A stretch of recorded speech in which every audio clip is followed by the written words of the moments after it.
Mary Robinson. Needs no introduction, but I'm going to introduce her anyway. Former President of Ireland, former UN High Commissioner for Human Rights, who's going to talk to us about equity and human rights. Thank you, and I'm very happy to give the first report back from the parallel workshop on climate change and human rights.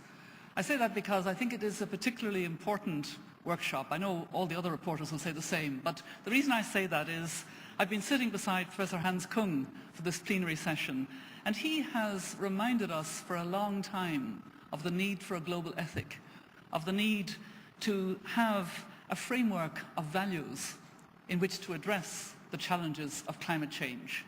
And by having that framework of values to ensure that we keep the human face at the center, the human dimension. And the parallel workshop was on the first day. In fact, it coincided with the opening plenary, and it was in 2 sessions with a number of very distinguished experts. I have limited time, so you can find the experts' names in the program, and I also was assisted by very good rapporteurs.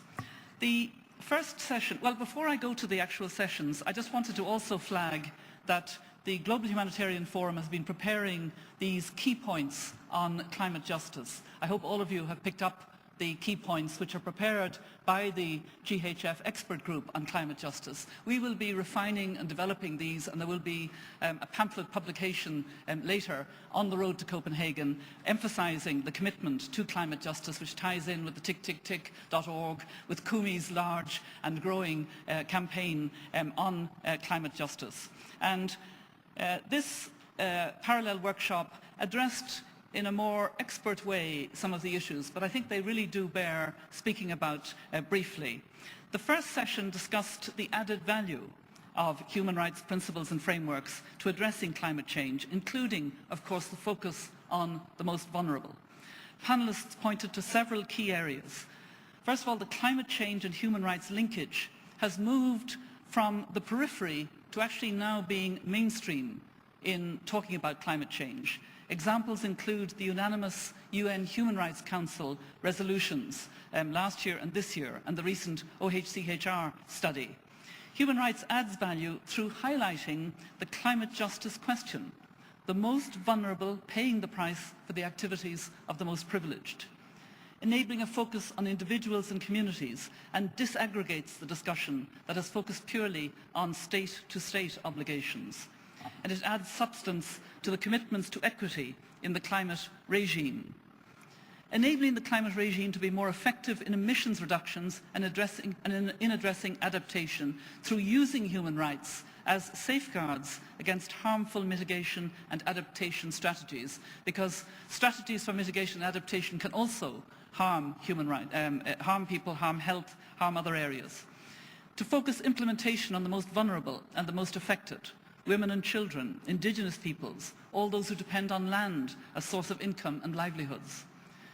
In implementation, using human rights as indicators and assessment tools in such areas as technology needs assessments and national adaptation plans of action and strategies. However, there were also some concerns and questions raised. How do we integrate human rights into the climate change regime? There is some language in the revised text, but is this going to make a difference? Negotiators and others in the climate regime are sometimes nervous about including human rights. How do we communicate with them? Who should do this and at what point and in what manner to make them less nervous and realize the added value? In the same vein, how do we bring human rights and environmental groups to work more closely together in both fora? And this is a theme we've heard throughout the need to bring human rights, development, humanitarian and environmental activists and experts together and focused on this climate change forum. Climate change poses significant challenges to human rights that may require adapting human rights jurisprudence. We need to address the traditional post hoc approach of the human rights mechanisms, which only tend to act when the damage is inevitable, when the risk is clearly visibly there. What principles from environmental law may be usefully imported into the human rights arena to assist us in addressing potential climate change harm to human rights? Now, we know that that harm is happening, the Human Impact Report, but human rights is also relevant to the issues that we were discussing in the leadership debate. How do we galvanise the support for the problems which are extraordinarily urgent and need a kind of war footing to address? Moving forward, some suggestions were made. We should take advantage of the language in the new revised text to further elaborate and specify the particular ways and entry points in which human rights standards can be incorporated into the design and implementation of a new climate regime. I suggested at the session on architecture yesterday that we might have a subsidiary body, maybe on adaptation and human rights, but certainly we need a space and place linked to the road to Copenhagen in which to express these views. Human rights mechanisms should use their resources to more effectively address climate change. However, a lack of capacity on climate change will have to be addressed through greater interaction with more knowledgeable and more capacitated civil society groups, many of them represented at this forum. And we should develop and use accountability mechanisms outside of court and litigation systems. The human rights system may be particularly well suited to do this, building on existing treaty bodies and special procedures. That was the morning first session. The second session was perhaps even more expert in elaborating on litigation and on using the existing human rights system and being strategic and innovative. It focused on the potential legal recourse available through human rights approaches to address climate change and address negative impacts on individuals and communities, particularly by tracking accountability.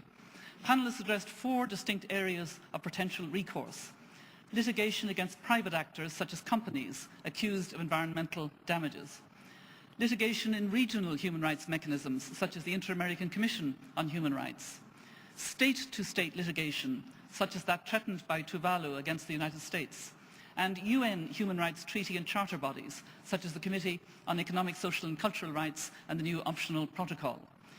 Key questions raised were: what are the best or most available fora in which to bring these actions? Who are the most likely targets?